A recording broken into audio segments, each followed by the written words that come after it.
इस वक्त हम मौजूद हैं वाराणसी के ज़िला मुख्यालय पर और आप देख सकते हैं कि जो हाँ ई रिक्शा चालक जो हैं ई रिक्शा चालक यहाँ पे लगातार प्रदर्शन कर रहे हैं आके और लगातार वो अपने नेता को छुड़ाने की मांग कर रहे हैं। उन्हें गिरफ्तार किया गया है और यहाँ देख सकते हैं तमाम जो है यहाँ पे ई रिक्शा चालक हैं जो अपनी मांग को लेकर यहाँ पे उतरे हुए हैं। जानते हैं इन्हीं की जुबानी के क्या ऐसे मुद्दे खास हैं और तमाम आप हमारे साथ देख सकते हैं जो नज़ारा जो है यहाँ पे ई रिक्शा चालकों से पूरा भरा हुआ है। लोग यहाँ पे आए हुए हैं अपनी मांग को लेकर और हम कुछ ई रिक्शा चालकों से बात करते हैं। जी आप ई रिक्शा चालक हैं जी, क्या नाम है आपका? मेरा नाम अभिषेक सिंह है। अच्छा अभिषेक जी, किस तरीके के आज मुद्दों को लेकर आप लोग आए जबकि रूट निर्धारित कर दिया गया है, उसमें पट्टियों की बात की गई है, ग्रीन येलो ये जो पट्टियों की बात हुई है ये टेम्पू वालों के लिए बात हुई है कि पट्टियों में ये सब इन लोग चलेंगे। कैंट पे आप जा करके देख सकते हैं वहाँ पे एक भी ई रिक्शा नहीं चल रही है, ठीक है, क्योंकि अब उनका ये बताइए कि अब उनका जो टैक्स होता है उन लोग टैक्स भरते हैं 1900 रुपये कुछ है और हम लोग भरते हैं 2500 से 3000, ठीक।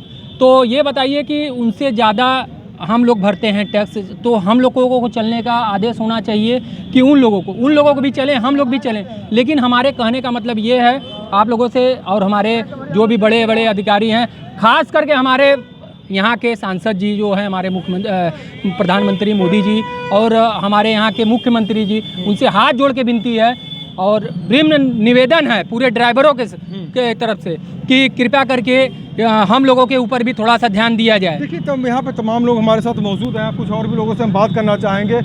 जी आपकी भी टोटो चलती है? आप लोग टोटो चलती है? क्या नाम है आपका? बबलू कनौजिया। बबलू जी, क्या आपकी निजी टोटो है या आप चालक हैं? हमारी निजी है और चालक भी है। अच्छा, हम लोग स्वतः चला भी रहे हैं, तो लोनिंग वगैरह भी करा के निकाले हैं उससे? जी।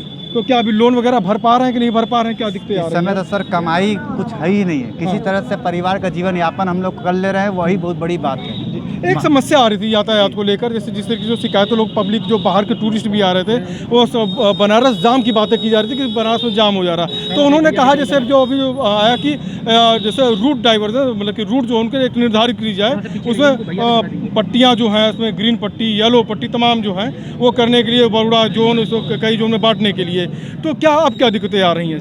सर पहले बात तो यहाँ पे टूरिज्म जो आता है, हाँ। टूरिज्म का हम काम भी करते हैं, हमारे कई सहचालक लोग भी काम करते हैं, जबकि विदेशी और विदेशी को हमारे माननीय प्रधानमंत्री ने इतना व्यवस्था कर रहे हैं, विदेश तक दौड़ा कर रहे हैं और उन्हीं द्वारा ये ई रिक्शा संचालित किया गया है कि बेरोजगारों को रोजगार दिया जाए। और सभी चालकगण ये सोच कर लिए कि चलिए हमारे माननीय महोदय प्रधानमंत्री जी द्वारा ये दिया गया है तो हम लोग अपने परिवार को जीवन यापन करेंगे।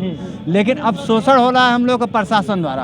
अब हमको 2 किलोमीटर 3 किलोमीटर के अंदर में बांध दिया जाएगा तो आदमी ऐसे ही नहीं कमा पा रहा है और 2 किलोमीटर में बताइए कि आदमी क्या करेगा। 2 किलोमीटर के रेंज में कम से कम 2 किलोमीटर के रेंज में 2000 2500 3000 गाड़ियां जब चलेंगी तो ये बताइए कि उसमें कितना ड्राइवर कमा लेगा। सब अगर आपको जाम का समस्या है तो आप रजिस्ट्रेशन बंद करो ना।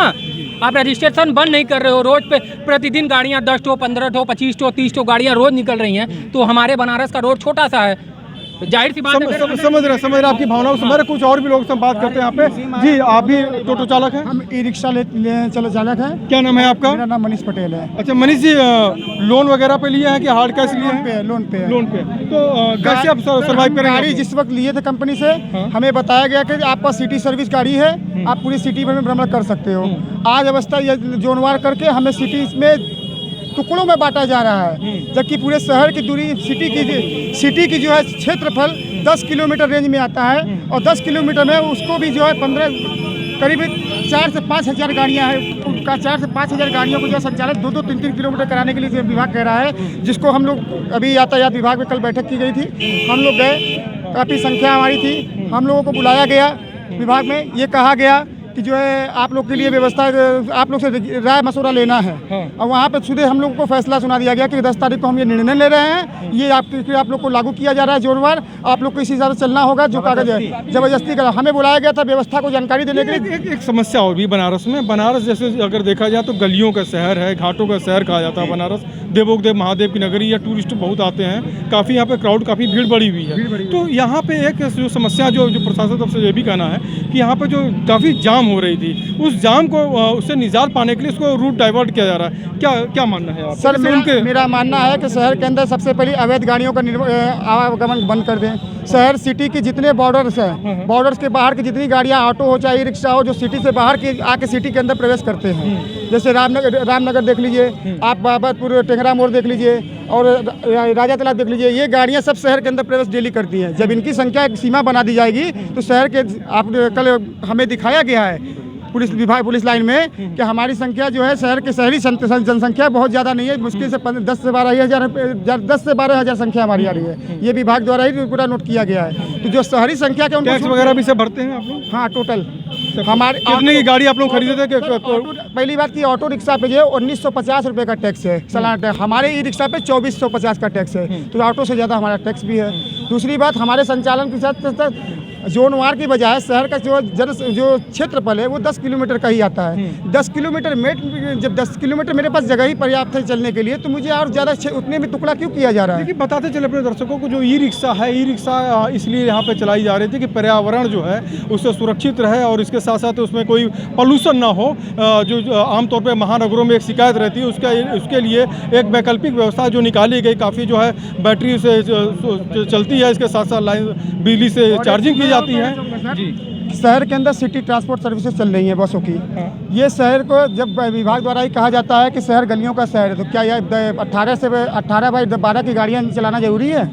जब 3x6 की गाड़ी से अगर ट्रैफिक हो रहा है, तो क्या 18/12 की गाड़ी से ट्रैफिक नहीं होगा? वो शहर के प्रमुख चौराहों पे वो बस आराम से, गिरजाघर चौराहा, मैदागिन चौराहा, गोलगड्ढा। ठीक है, बात है। एक चीज़ बस ये बताइए, जैसे कि जो प्रशासन जो कर रहा है, जो रूट की बातें जो कर रहा है, जो डाइवर्ट की बातें जो कर रहा है, क्या अब उससे आप लोग सहमत हैं या नहीं? नहीं सर, इससे सहमत नहीं है। सर आप बताइए, किसी को 2 किलोमीटर, किसी भी हमसे हम सब जब गाड़ी लेते हैं कंपनी से, तो हमें पूरे सिटी का सर्विस लिख के, कागज़ पे सिटी सर्विस लिख के मिला हुआ है, और जब कागज़ पे सिटी सर्विस लिख के मिला हुआ है, तो हम क्यों 2 किलोमीटर में बनने जाएं?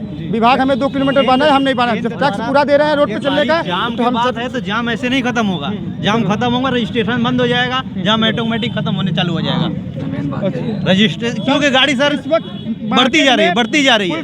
62 कंपनियां ई रिक्शा की हो चुकी बंद हो जाएगा। ये तीनों कंपनियां सेल कर रही हैं लगातार, और जिसमें फाइनेंसर, प्राइवेट फाइनेंसर जुड़े हुए हैं। पर डे कम से कम नहीं तो हर एक फाइनेंसर 10 से 15 गाड़ियों को फाइनेंस करा रहा है। और सोचिए अगर 50-60 कंपनियां हैं तो 50-60 से कितनी निकली? 5 देखिए, तमाम लोग यहाँ पे एकत्रित हैं। जिला मुख्यालय का ये स्थान है, यहाँ पे लोग आए हैं, और उसके साथ साथ इनका साफ तौर पे कहना है कि इनकी आजीविका जो है वो खतरे में है, परिवार का पालन पोषण नहीं हो पाएगा इस बेरोजगारी के दौर में, और इसके साथ साथ प्रशासन को कहीं ना कहीं से कुछ और भी इनकी बातों को मानना पड़ेगा, ऐसा ई रिक्शा चालकों का साफ तौर पर कहना है। वाराणसी से स्टार वाराणसी के लिए शैलेंद्र सिंह।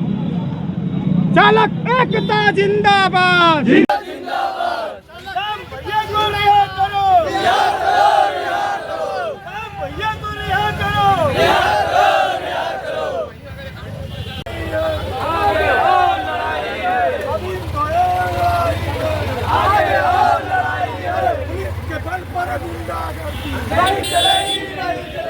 पुलिस के बल पर गुंडागर्दी नहीं चलेगी, नहीं चलेगी।